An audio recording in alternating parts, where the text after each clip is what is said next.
you got my prize. Bitch, I'll sell, that is mine.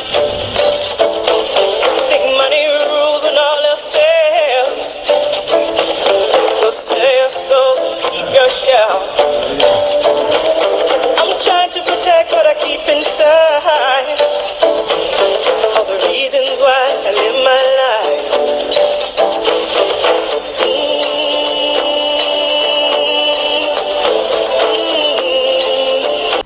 It's our pleasure to welcome you, dear listeners, the members of AMI, Peace Newspaper, and Mauritanian English bloggers on Facebook to this new episode of our weekly podcast, Friday Palace. In our program today, Financial Backers Loans for Mauritania, we will discuss the meeting held under the title Roundtable for Mauritania in Brussels, with the second day meeting organized by the government of Mauritania with development partners and the support of the World Bank and the United Nations Programme for Development and other Arab development partners. The Prime Minister's speech in the conference was marked by a pitiful tone that reflects the governmental policy to convince the donors by revealing a small part of the national misery. The pitiful words of the PM and the scaring statistics in his speech concerning the unemployment rates were just the iceberg. Now, Mauritania will receive $3.2 billion in development aid from international donors as reported on Wednesday, July 23rd. At the conclusion of the two-day roundtable, Prime Minister also said that the pledges were beyond all expectations. Mr. Ali Sheikh, what do the common people expect from these financial loans? Thank you, Talib. Loans and loans and loans from Brussels, Paris, and Tripoli are given to Mauritania for Mauritanians, but ironically enough, common people had never known where these loans go or how they are invested. These loans are huge, of course, and become big amounts of money that Mauritania is in a desperate need for, especially in a critical situation the whole country has been misleadingly going through. In this context, it's legitimate to raise some questions about what the common poor and marginalized Mauritanians expect from these loans granted to Mauritania. Will these loans be invested into boosting the economical conditions of the country, or will they just be silently swallowed and imprisoned in secret bank accounts abroad? Aren't these loans nothing more than mirages and illusions looming in the far horizon that common people can never reach? I think it's relevant to say that we are talking about loans, not donations or endowments. Loans, above all, mean debts given to a country on a long-term scale development. These loans are to be returned by the upcoming generations within the set limits or term of payment. We need to remind ourselves that these loans are given for the sake of poor Mauritanian eyes, not for the pockets of the already rich, luxurious, and corrupt minority. I hope that these loans will be invested for the development and improvement of our beloved country, Mauritania.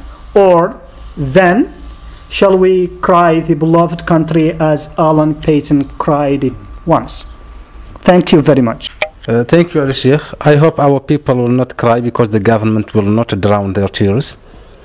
In the 2007, Mauritanian government was talking about Paris meeting and the 2008-2010 plan of development, and now they are talking about Brussels and maybe somewhere else next time.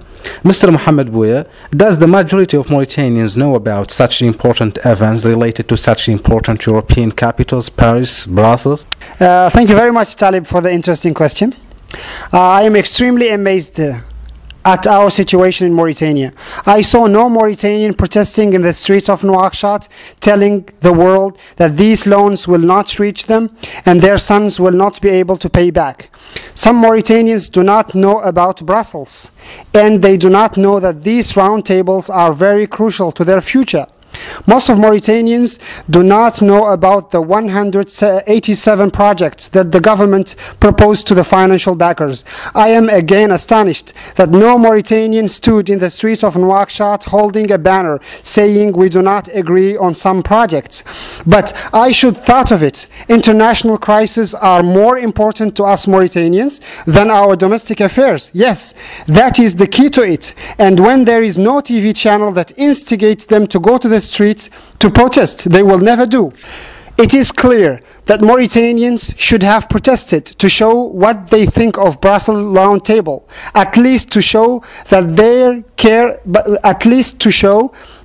care about the future generations, because it is obvious that future generations will not be able to pay back. Finally, most of Mauritanian websites posted news items saying that Mauritanians congratulate themselves for this piece of news. But I wonder how they congratulate themselves of something they will never smell, as the saying goes. Yet I wonder at the collective wisdom that says fish and petrol have bad odors and they did not smell them. Please, Mauritanians, entertain yourselves with the billion-dollar figures and sleep in order to wake up in the middle of the nowhere. And thank you very much. Thank you, Mohamed Bouya. On mentioning projects, the government has declared 187 projects of development on its agenda in the roundtable. Mr. Mohamed Yahya, could you please enlighten us by talking about these projects? Are they really long-sighted projects? It's true that the government has well prepared for the Brussels meetings, and the goal was getting enough hard currency to finance 187 projects. It seems that these projects related to development, but we don't know more details about such so-called projects. All what I know is that people of this country are extremely in need to the assistance, and the financial backers did well when they provided Mauritania with more than $3 billion. This huge amount of money is capable of changing the economic and social life in Mauritania if it's well managed. It's not the first time that Mauritania gets huge loans, and I'm sure it will never be the last. The Prime Minister admitted 2 days ago in Brussels round tables that 40% of Mauritanian people are under the line of poverty. In addition to that, there are so many challenges such as drug smuggling, terrorism, clandestine immigration, and so on. The latest statistics showing that 420,000 people are jobless, basically of youth.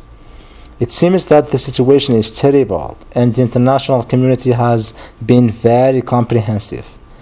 Well, now the public treasury is supposed to be full of money, at least to achieve the 187 projects that have already been introduced to the financial backers. I hope the actions speak louder than words. At least, let's wait and see. Thank you, AMI administrators, Mr. Ali Sheikh, Mr. Mohamed Bouya, and Mr. Mohamed Yahya. Thank you, AMI dear listeners, wherever you are. Till our next podcast, this is Abdul Muttalib. Have a nice time.